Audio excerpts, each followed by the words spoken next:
अस्सलाम वालेकुम वरहमतुल्लाहि वबरकातुहू। एक बार फिर तमाम स्टूडेंट्स को बहुत बहुत खुश आमदीद आज की इस बहुत ही इंपॉर्टेंट क्लास की तरफ। Importance of physics in daily life. रोज़मर्रा ज़िंदगी में फ़िज़िक्स की क्या अहमियत है। देखिए, जब भी हम कोई सब्जेक्ट पढ़ते हैं तो सब्जेक्ट की डेफिनेशन क्या है वो हम वीडियो 1 में डिस्कस कर चुके हैं। इस सिलसिले की ये अगली कड़ी है जिसमें हम ये बयान करेंगे कि फ़िज़िक्स की अहमियत क्या है रोज़मर्रा ज़िंदगी में।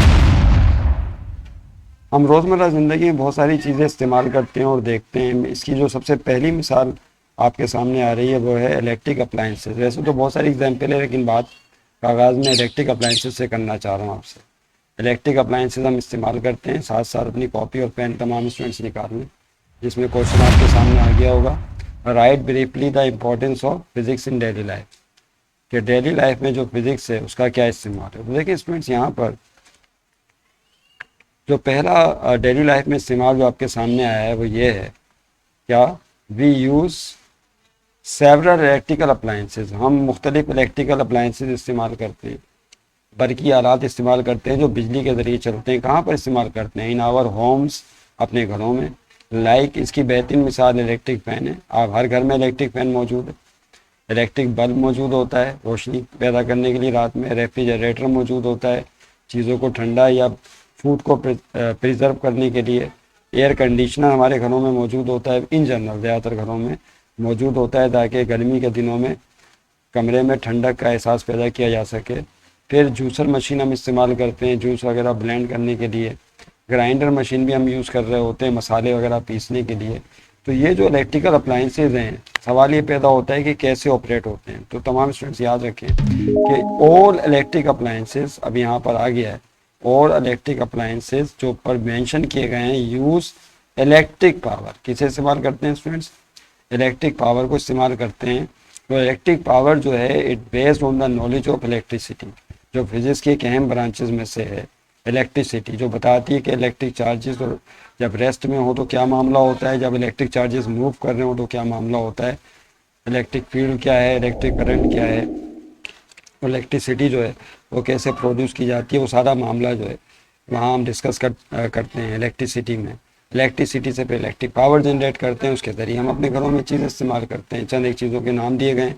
अगर आप इसकी डायग्राम पे एक नज़र में चाहूँगा कि आप लोग डालें तो ये ज़्यादा यूज़फुल हो जाएगा स्टूडेंट्स। वो ये है डायग्राम, इसकी कुछ इस तरह से है कि हम घरों में जो इस्तेमाल कर रहे हैं उसमें जैसा कि मिसाल दी, ये आप देख सकते हैं कि टेलीविज़न वगैरह इस्तेमाल किया जाता है। ये टीवी आ गया यहाँ पर।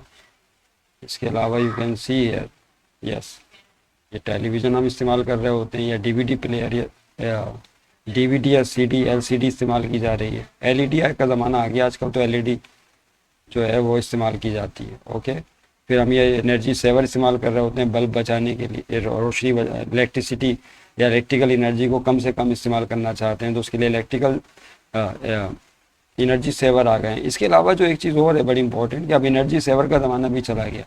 अब आ गए हैं एलईडी बल्ब। कौन से बल्ब आ गए हैं स्टूडेंट? एलईडी बल्ब्स आ गए हैं जो बहुत ही कम पावर यूज़ करते हैं और बहुत ज़्यादा रोशनी देते हैं एनर्जी सेवर के मुकाबले में। फिर हम फ़ैन इस्तेमाल करते हैं घरों में, हमारे फ़ैन मौजूद होता है, इलेक्ट्रिक पावर से चल रहा होता है। फिर ये यहाँ पर juicer machine, grinder, you can see in this picture. Refrigerator हम इस्तेमाल कर रहे होते हैं अपने घरों में, ये आपके सामने आ गई। इसके अलावा और बहुत सारी चीज़ें एक साथ शो की गई हैं यहाँ पर। ओके, तो ये वो तमाम अप्लाइंसेज हैं जो हम घरों में इस्तेमाल करते हैं जो इलेक्ट्रिक पावर के ज़रिए चलते हैं। और इन सब में जो हम इस्तेमाल करते हैं नॉलेज वो है इलेक्ट्रिसिटी। नंबर 2 जो इसका मेन डेली लाइफ में इस्तेमाल है रोज़मर्रा ज़िंदगी में फिज़िक्स का, दिलचस्प बात यह कि बहुत सारे लोग इनसे वाकिफ़ ही नहीं है कि कैसे बनाई जाती हैं और किस बेस पर ये बन रहे हैं, लेकिन हम सब यूज़ करते हैं। अब देखें ना, सेकंड में है we use buses, cars, trains, aeroplanes. तमाम स्टूडेंट्स ने कॉपी और पेन यकीनन निकाल लिया होगा, नोट्स को साथ साथ समझें भी और स्टॉप करके लिख लिया करें, पॉज करके वीडियो को, तो बताने की बात ही नहीं है। तो यहाँ पर देखें इसका जो दूसरा इस्तेमाल है स्टूडेंट वो क्या है, ये आपके सामने हम इस्तेमाल करते हैं। बसेस इस्तेमाल करते हैं, कार्स का हम इस्तेमाल करते हैं, ट्रेन्स, मोटरसाइकिल, बाइक वगैरह हो गई, एरोप्लेन्स इंसान इस्तेमाल कर रहा होता है। क्यों? फॉर लॉन्ग डिस्टेंसेस, ताकि वो दूर दराज फासलों पर कम वक्त में जा सके सहूलत के साथ। तो आजकल की ये मॉडर्न सवारियाँ हैं जिन्हें इस्तेमाल किया जाता है अब ये सवाल ये पैदा होता है कि सारी सवारियाँ कैसे चलती हैं, तो all of these run by heat engine. ये किसके ज़रिए चल रही होती है स्टूडेंट? Heat engine. हर गाड़ी में, कार में, ट्रेन में, एरोप्लेन में, बसेज में इंजन लगे हुए होते हैं, उसके ज़रिए इनको चलाया जाता है। और ये इंजन कैसे बनाए जाते हैं? विच आर मैन्युफैक्चर्ड, बनाए जाते हैं on the principle of thermodynamics. किसकी बुनियाद पर बनाए जाते हैं? थर्मोडायनामिक्स की नॉलेज की बुनियाद पर बनाए जाते हैं। और थर्मोडायनामिक्स भी फिजिक्स की अहम ब्रांचेस में से एक ब्रांच है। तो आपने देखा स्टूडेंट्स के ये जो चीज़ें आप यहाँ पे हमने डिस्कस की, नोट्स में तमाम स्टूडेंट्स लिख लें कि जिसमें बस वगैरह शामिल है, या आपके साथ ये फायर ब्रिगेड बना दी थी बस के बजाय, खैर कोई बात नहीं इसको आप बस समझ लें फिलहाल। और इसके अलावा देखें यहाँ पर स्टूडेंट आपको दूसरे नंबर पर एक चीज़ और नज़र आ रही होगी, वो ये कि ये इससे तो ये फ़र्ज़ कर लें बस ही है, हालांकि फायर ब्रिगेड है। खैर इसके अलावा देखें, एक पुराने ज़माने में स्टीम इंजन इस्तेमाल किया करते थे। आपको ये स्टीम इंजन नज़र आ रहा होगा, कोयले जला के जो है ना एनर्जी पैदा की जाती थी, पिस्टन को मिलती थी, पिस्टन वो एनर्जी लेने के बाद वाइब्रेट करते थे, काम होता था और इंजन चलता था ट्रेन की बोगियों को लेकर साथ में अपने। इस डेट क्लियर? तो हीट इंजन इसमें लगे हुए हैं। तो यहाँ पे भी आप देख सकते हैं कि किस तरह से थर्मोडायनेमिक्स का इस्तेमाल है। तो थर्मोडायनेमिक्स जो है वो यूज़ हो रही है यहाँ पे। फिर ये आप देख सकते हैं हवाई जहाज़, जो आज की मॉडर्न सवारियों में से एक सवारी है, हवाई जहाज़, एरोप्लेन। तो इसके अंदर भी जो है हम इस्तेमाल करते हैं हीट इंजन। इस डेट क्लियर? तो हीट इंजन लॉन्ग डिस्टेंसेस के लिए इसमें वो भी थर्मोडायनेमिक्स की बेस पर है। ये हीट इंजन की एक रफ डायग्राम बनाई गई। इंजन तो बहुत किस्म की डायग्राम्स हो सकती हैं, डिज़ाइन हो सकते हैं। तो इंजन की एक रफ डायग्राम यहाँ आप साइड में देख सकते हैं कि किस तरह से बनाई गई है। Red clear? तो बहरहाल ये इंजन इन व्हीकल्स में लगे हुए होते हैं, इन चीज़ों में लगे होते हैं, जिसके ज़रिए जो है हम दूर दराज के फासले तय कर सकते हैं। और ये नॉलेज हमें मिलता है थर्मोडायनेमिक्स ब्रांच से। उम्मीद है स्टूडेंट्स आप समझ गए होंगे। नेक्स्ट यूज़ की तरफ जा रहे हैं। इसका जो नेक्स्ट इस्तेमाल है वो है we listen to a radio. ये नंबर 3 पर आप लिख लीजिए, इसे नोट कर लें। हम किसे इस्तेमाल करते हैं? अपने घरों में रेडियो को इस्तेमाल करते हैं। नहीं, रेडियो तो खैर ज़माना नहीं रहा, लेकिन फिर भी अभी भी वो एफएम की सूरत में we listen to radio. Watch television, television तो हर घर की ज़रूरत है। टेलीविज़न से मुराद LCDs या LEDs वगैरह हैं। या हम स्मार्टफोन, स्मार्टफोन तो बच्चे बच्चे के पास है।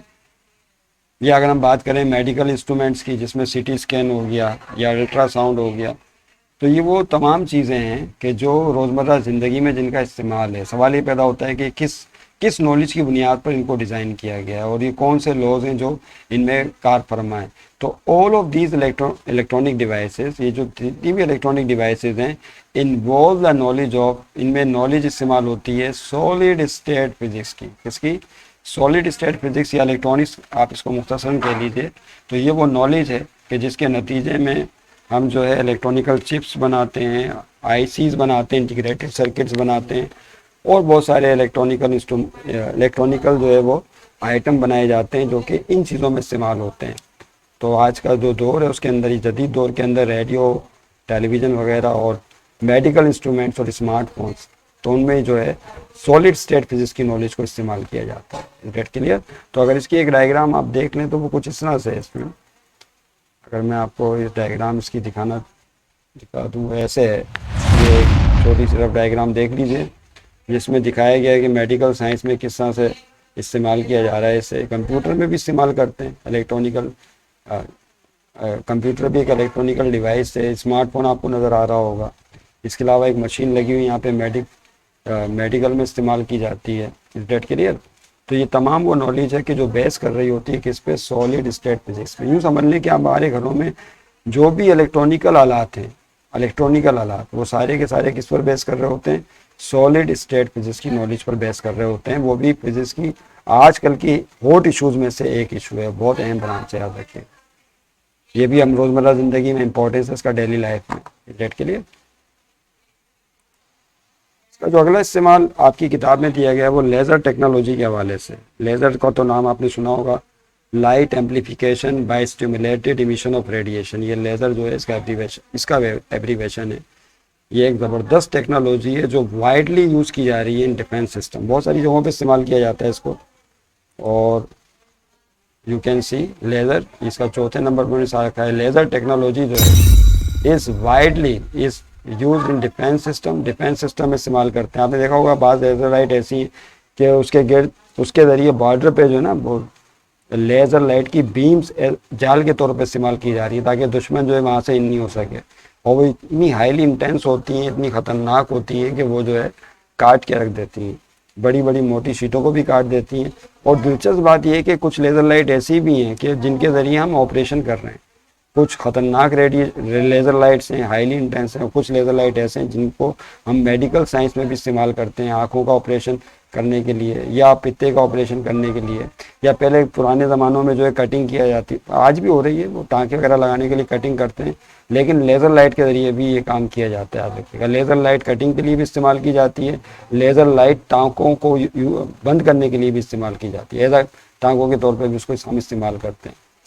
डिफेंस सिस्टम में भी लेज़र लाइट को इस्तेमाल कर रहे हैं, मेटलर्जी में इसको इस्तेमाल कर रहे हैं। मेटलर्जी क्या है देखें, मेटलर्जी जो है वो ये असल में एक इल्म है जिसमें हम ज़मीन के अंदर जो ज़बरदस्त किस्म के ख़जाने अल्लाह ताला ने रखे हुए हैं, जिसमें जिसमें जो है गोल्ड हो गया, ये मेटल्स हैं, गोल्ड हो गया, सिल्वर हो गया, सोना, चांदी, इस तरह की कीमती जो धातें हैं उनको निकालना और फिर उनको प्योर करना, ये सारा जो प्रोसेस है ये लेज़र लाइट के ज़रिए किया जा रहा है आज के दौर में। और बड़ी तेज़ी के साथ लेज़र लाइट जो है वो प्योर मेटल को जो है वो अलग कर देती है अर्थ क्रस्ट से। तो मेटलर्जी में भी इसे इस्तेमाल कर रहे हैं। मेडिकल साइंस में जिक्र कर दिया आपसे, मेडिकल साइंस में भी लेज़र लाइट इस्तेमाल की जा रही है, इसके जरिए ऑपरेशन हो रहे हैं, टाँके वगैरह लगाए जा रहे हैं। और एस्ट्रोनॉमी में भी इस्तेमाल कर रहे हैं कि सितारों से जो रोशनियाँ आ रही हैं उनको ऑब्जर्व किया जा रहा है, तो लेज़र लाइट का वहाँ पे भी हमें इस्तेमाल है। All of these based on the knowledge of atomic physics. ये सब किस पर बेस कर रही है, ये तमाम जो है वो नॉलेज बेस कर रही है किस पर, एटॉमिक फिजिक्स पर। तो एटॉमिक फिजिक्स भी फिजिक्स की अहम ब्रांचेस में से, याद होगा आपको पिछली वीडियो में बताया था, atomic physics is a branch of science in physics which deals with the properties and structure of atom.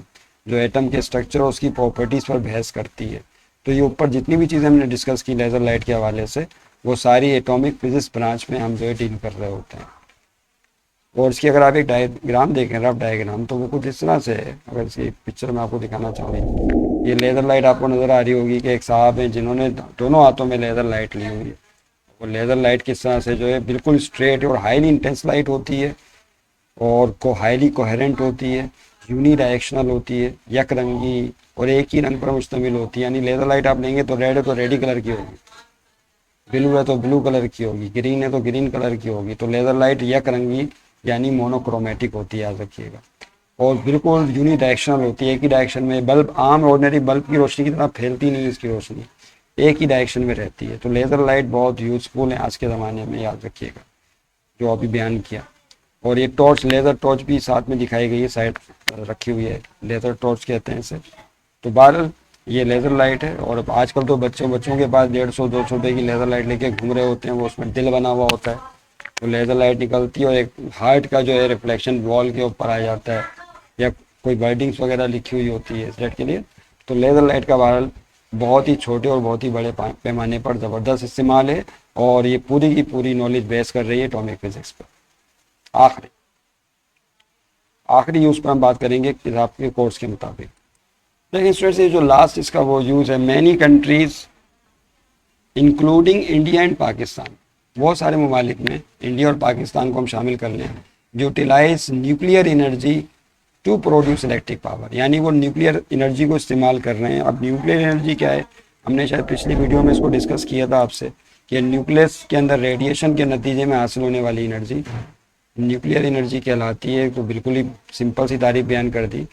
तो तमाम तलबा पहले इसको लिख लें, many countries including India and Pakistan utilise nuclear energy to produce electric power. आज के दौर में बहुत सारे ममालिक इंडिया और पाकिस्तान समेत जो है न्यूक्लियर एनर्जी को इस्तेमाल कर रहे हैं, जो एटम बम बनाने में भी इस्तेमाल होती है, याद रखिएगा।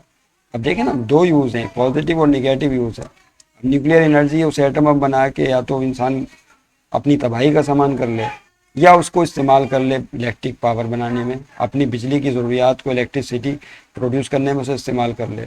तो अक्लमंद कंट्रीज़ और अक्लमंद लोग वही होते हैं जो पावर का सही इस्तेमाल करें, बजाय इसके कि वो ख़तरे वाला, नुकसान वाला इस्तेमाल करें। तो बेहतर यही है कि हम सबको चाहिए कि मिलकर हम पॉजिटिव यूज़ करें एनर्जी का जो कुदरत ने हमको दे रखी है। तो which based on the knowledge of nuclear physics. अब ये जो न्यूक्लियर एनर्जी है, सारी की सारी नॉलेज बेस कर रही है किस पर, न्यूक्लियर फिजिक्स। ये बहुत ही इंपॉर्टेंट ब्रांच है फिजिक्स की, न्यूक्लियर फिजिक्स, जिसको हमने डिस्कस किया था। Nuclear physics is the branch of science या branch of physics which deals with the properties and radiations coming from the nucleus. अगर आप इसकी डायग्राम देखें फ्रेंड्स तो इस तरह से है कुछ। ये एटम है, एटम के गेट पहले भी हमने इसको डिस्कस किया था, सेंटर में न्यूक्लियस है। मैं इसकी अगर डायग्राम को थोड़ा सा एलोबरेट कर दूं आपके लिए ज़्यादा बेहतर होगा। आप देख सकते हैं कि बीच में कौन है स्टूडेंट्स, ये न्यूक्लियस कहलाता है और उसके गेट शेल्स हैं, शेल्स के अंदर जो इलेक्ट्रॉन मूव कर रहे हैं यू कैन सी है, ये शेल्स बनाए गए, इन्हें क्या कहते हैं, शेल्स कहते हैं। याद है ना, K shell, L shell, M shell, या और इनमें ये जो है डॉट्स आपको नज़र आ रहे होंगे ये इलेक्ट्रॉन्स हैं। कौन है ये इलेक्ट्रॉन्स हैं जो कि शेल्स में रिवॉल्व कर रहे होते हैं। तो बहरहाल ये होता ही है न्यूक्लियर रेडिएशन में कि ऐसे जब आप किसी न्यूक्लियस को ब्रेक करते हैं या कंबाइन करते हैं तो उसके नतीजे में उसमें न्यूक्लियर चेंजेस वाक़ई होते हैं कम, और प्लस एनर्जी भी रिलीज़ होती है। Is that clear. यहाँ पर एक दूसरी डायग्राम बनाई गई है, देखने में थोड़ी सी कॉम्प्लिकेटेड है लेकिन ये भी बहुत आसान सी डायग्राम है स्टूडेंट्स। वो क्या है आप देखिए ज़रा, मैं चाहूँगा फिर भी आप एक नज़र इसको देखें। ये न्यूक्लियस बीच में नज़र आ रहा है आपको, ओके, और ये शेल्स हैं और यहाँ पर उछल कूद हो रही है इलेक्ट्रॉनों की, ऊपर से नीचे वाले ऑर्बिट में जंप लगा रहे हैं। एक तो तरीका ये होता है, वो तो एटॉमिक फिजिक्स में आ जाता है, जिसमें जो है जब इलेक्ट्रॉन किसी हायर ऑर्बिट से लोअर ऑर्बिट में आता है तो क्वांटम जो है रिलीज़ होता है या एनर्जी पैकेट रिलीज़ होता है, वो एक अलग बहस है, उस पर हम बात नहीं कर रहे। इस वक्त हम बात कर रहे हैं न्यूक्लियस के अंदर क्या हो रहा है। तो जो न्यूक्लियस है उसके अंदर प्रोटॉन न्यूट्रॉन में, न्यूट्रॉन प्रोटॉन में या टूट फूट का शिकार हो रहा है, इसको कहते हैं न्यूक्लियर डिके।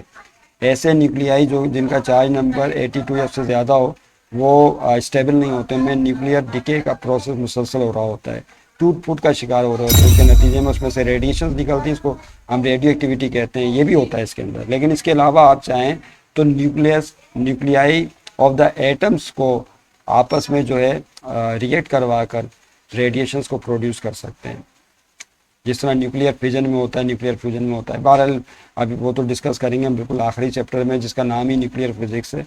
तफसील से इस पर बातचीत आपसे जारी रहेगी। चैनल को लाइक नहीं किया तो लाइक करें, सब्सक्राइब नहीं किया तो सब्सक्राइब करें और अपनी दुआओं में बहुत याद रखिएगा। आपने डेफिनेशन लिख ली, मैंने आपको लिखवा दी डेफिनेशन, स्टूडेंट्स देखें ज़रा, ये रही, हाँ ये डेफिनेशन आपके सामने आ गई है।